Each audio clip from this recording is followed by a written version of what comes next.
Alors, ça sera le moment où on va nous expliquer le secret du tov, le secret de l'amour qui est caché dans la justice. Et dans le Sefer Yetzirah, quand on parle, tu sais, du plateau du mérite et du devoir, on pourrait comparer un peu On est ces là-dedans. notions. On est là-dedans. On est dans le plateau là. C'est ça. L'équipe de la balance, plateau du mérite et du devoir, etc. On est là-dedans. On est dans le mishpat avec ça. Alors, pour remonter un peu plus haut, pour ceux qui ont été là depuis un certain temps avec nous, on a parlé du Tzimtzum. Ce principe de dualité, il va commencer dès le début de la création avec le Tzimtzum, c'est-à-dire le retrait divin, où il va rester un espace, et dans cet espace, on a dit qu'il y a le Rishimu, la trace. Ça, c'est déjà de la dualité. La matrice elle-même, la matrice du monde, est déjà dans la dualité parce qu'elle est un manque. Elle est en manque de la lumière infinie. Donc là, il nous donne simplement cette notion Zot Omeret Areshimu. Inyan Kalil Rishonim. Donc ça, c'est la racine, parce qu'on a parlé de la racine. Au plus haut, plus haut, plus haut tu montes, pour arriver à cette dualité, où il y aurait Tov et Ra, mais ça n'a rien à voir avec ce qu'on vit ici. Hein. Le Rishimu, on peut y aller, on est dans le bain divin, quoi. Hein. Mais c'est quand même déjà la racine de la dualité. C'est simple, puisqu'il y a un retrait divin, on a une lumière infinie qui se retire, ben, on n'a plus cette lumière infinie, et il y a un espace. Cet espace, c'est l'espace du monde, puisqu'il faut un espace vide pour que l'enfant puisse se produire, d'accord? Et bien là, il se passe dans le ventre de l'univers, ce qu'on appelle le halal, donc il se passe quelque chose qui est de l'ordre du manque. Donc on a tovera. Il y a un manque, donc il y a un mal, il y a un besoin de recevoir. D'ailleurs après, le cave, il revient, il va commencer à alimenter, d'accord? Donc la racine, je reprends ici, la racine du mishpat, c'est dans le Réchimon. C'est clair? Hein, ça peut nous aider pour des choses beaucoup plus complexes après. Hein. Il faut garder ces principes de base, parce que sinon, après, on n'y comprend plus rien. Quoi. Et il faut savoir que ce Réchimon, c'est la matière première de la création du monde, hein, de tout ce qui existe. C'est-à-dire que tout ce qui existe est basé sur cette dualité. Alors, on va voir comment ça se passe à la fin des temps, parce que l'unicité, c'est pas que nous, on va être tous des bulles. C'est-à-dire qu'il faut être clair là-dessus, c'est que on va pas, il va y avoir une émanation divine qui va être sur le principe du cave, qui, elle, est l'unité. C'est-à-dire qu'on aura une relation avec le divin, avec la notion d'unicité divine, ou tout ce que vous voulez, parce que je commence à chercher mes mots maintenant. J'ai parlé l'âme du monde, le grand tournement, je ne sais plus, c'est pas grave. On va dire ça Dieu, parce que. Mais en tout cas, c'est pas le Dieu, c'est pas le Dieu qu'on a dans notre tête, quoi. C'est un truc qu'on connaît pas. Donc on parle d'unicité divine, mais nous sommes des créatures. Ça ne veut pas dire que nous allons être des dieux. C'est-à-dire qu'on va tous fondre dans la lumière et on n'existe plus. Donc il y aura toujours une relation création-créature. Et la créature recevra de la lumière une, mais elle est deux. C'est génial, ça fera 3. Oui. C'est ce qui pourrait expliquer ce que tu disais l'autre fois, que en fait, le fait d'accueillir cette lumière, avec toute la transformation pour laquelle on va opérer, fait que quand la lumière remonte, elle ne remonte pas complètement identique et il y a quelque part un supplément d'âme. Il y a un supplément. Donc ça pourrait expliquer l'idée que le 1 reste 1, mais en même temps, il y a quelque chose qui aura changé. C'est peut-être justement le fait de garder au niveau du 2, notre espace à nous et de rester dans la crête. Ce serait ça pour toi le supplément. À notre niveau, il va y avoir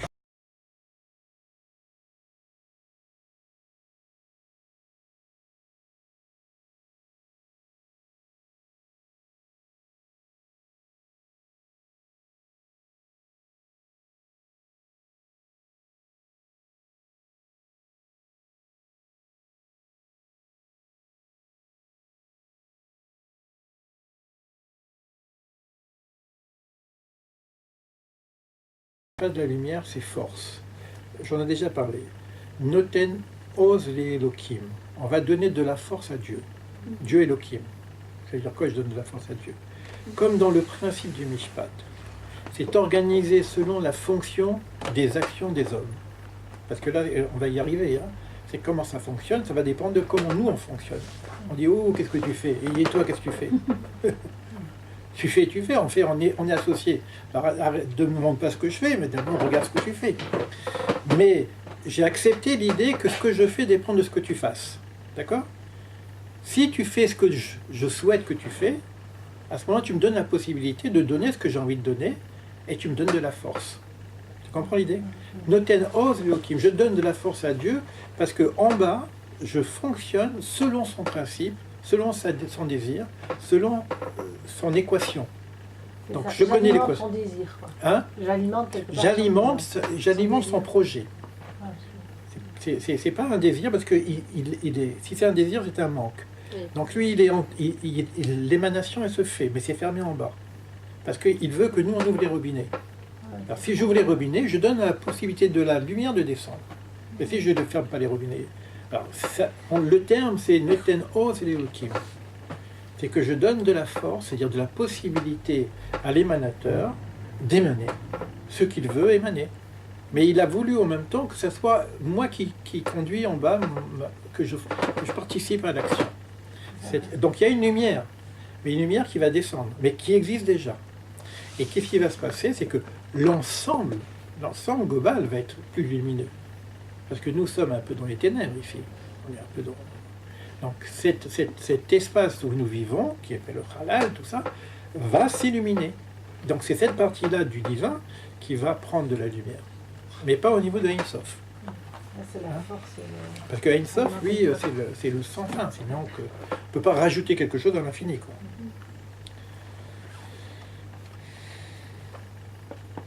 Alors, ça veut dire que le Réchimou, c'est clair pour vous?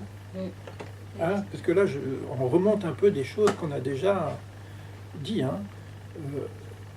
On n'a pas dit de cette façon-là. Mais le Réchimou, c'est Midat Hadin. Dans le rapport, on n'est pas là encore, nous. Hein, on est cadre Réchimou, il n'y a personne. Hein, ce sont des principes. On dit le cercle et la droite, mais on n'est que dans la métaphore symbolique de la préparation au monde. Dans la préparation au monde, il y a un principe émanateur et un principe d'espace qui reçoit. D'accord? Kav et Réchimou. Le Réchimou est Midat Hadin. La lumière, quand elle vient, la lumière, elle n'est pas dîne. Quand vous allumez une lumière, regardez ici, il n'y a pas il faut que je mette un écran pour arrêter la lumière. D'accord? Mais elle, les lumières, elle émane, naturellement. La lumière, sa nature, c'est d'émaner. Il va falloir mettre des écrans qu'on appelle le djinn, la résistance, la réparation, la diminution, pour pouvoir changer la lumière. C'est ce qu'on dit, la résistance. Donc, ça, c'est le Réchimou. Le Réchimou, c'est la matrice. Si la matrice du monde n'est pas de l'ordre de la mesure du djinn, il n'y a pas de monde. Imaginez-vous la matrice d'une femme. S'il n'y a pas d'ordre pour dire cet œil il est à droite, cet œil à gauche, c'est machin, le foie, le truc, c'est très très djinn, très rigoureux, c'est un principe. Quand on dit djinn, c'est pas que c'est la justice, non, c'est la fonction de l'organisation, de l'équilibre qui fait que on met une piste spermatozoïde dans un ovule et puis paf, on a un être vivant, c'est magique. Mais ce qui se passe à l'intérieur, c'est extrêmement rigoureux. Et si tu commences à déranger un peu le système, tu te retrouves avec des enfants éléphants. Donc c'est rigoureux, c'est vrai. Et donc le Réchimou, c'est-à-dire que là maintenant on est presque une matrice divine. Le Réchimou, c'est de l'ordre du djinn. C'est pour ça que le djinn fait partie de notre système de vie. Si j'ai pas de discipline, si je me lève quand je veux, je mange comme je veux, je fais ce que je veux, ça va dans tous les sens. Donc on est dans un système où le djinn est nécessaire. Les psychanalystes vont dire la nécessité de la loi. Et ça se dévoile dans l'organisation du Tzimtzum. qui est la racine de Tsimsu, ou Shoresh Inyane Atov et Hara. Donc quand je veux monter sur le principe du bien et du mal, il faut monter jusqu'à Dieu pratiquement, au niveau de la racine. Mais Dieu dans le principe de la création, du désir ou du vouloir de la création. Dès qu'il y a eu volonté de créer, on est tombé à deux. Dès qu'il y a volonté de créer, on est tombé à deux, puisqu'il y a Dieu et la créature. On est déjà deux. Donc il y a quelque chose qui s'est passé dans la matrice divine, dans le projet divin, etc., pour travailler sur cette unicité, sur un, pour qu'ils deviennent deux. Quand un homme prend une décision, est-ce qu'on est deux à prendre la décision? On va y arriver. Je ne sais pas, il nous faudrait qu'on reste ici au moins jusqu'à minuit, parce que c'est ce qu'on appelle le libre arbitre et le mazal. J'aimerais bien y arriver un petit peu, parce que c'est des choses qui nous amènent à la fin du livre, d'ailleurs, ta question. Parce que c'est comment le principe 1 agit sur nous, qui gouverne, donc il agit quand même. Donc qui est-ce qui décide? Est-ce que c'est moi qui décide ou est-ce que c'est le mazal qui décide? Le mazal, c'est pas simplement les mazalotes, les constellations. Hein. Le mazal, il y a ce qu'on appelle le mazal au niveau ici, on va en parler. C'est le principe de l'unicité, c'est des constellations cosmiques mais divines qui agissent sur le monde et qui gèrent le monde. C'est pas le destin aussi. C'est pas le destin aussi, le mazal. Alors, ça s'appellerait le destin, mais le problème c'est que c'est une notion, il faut faire attention entre destin et destinée. Pas de destin, c'est une destinée. Destinée.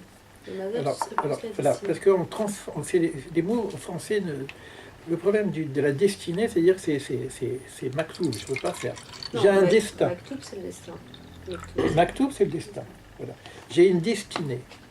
J'ai une destinée qui est inscrite.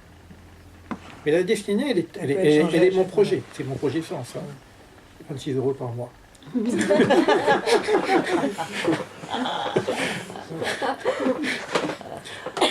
La destinée, c'est mon projet sens. Mais ça veut dire que la destinée, elle est déjà établie dans mon ADN spirituel. Donc, même si je commence à aller à droite, à gauche, je décide. Mais ma destinée, elle me surveille, elle me ramène. Donc parfois, je crois que c'est moi qui décide, mais c'est ma destinée qui décide. Le mot, ce serait détermination. C'est pas tout à fait détermination, parce que là, déterminer, c'est arrêter. Et la quoi. nécessité. On est en projet. On a un projet divin qui est inscrit en nous. Alors, maintenant, je peux rater mon projet, et si je rate mon projet, je redouble. On recommence, et hop, allez, on se revoit l'année prochaine. L'année prochaine, c'est dans 100 ans. Quoi. On va en parler de ça aussi. Hein. On va en parler, c'est que là, vraiment, c'est un résumé quand même intéressant qui nous reprend un peu tout ce qu'on a déjà vu auparavant.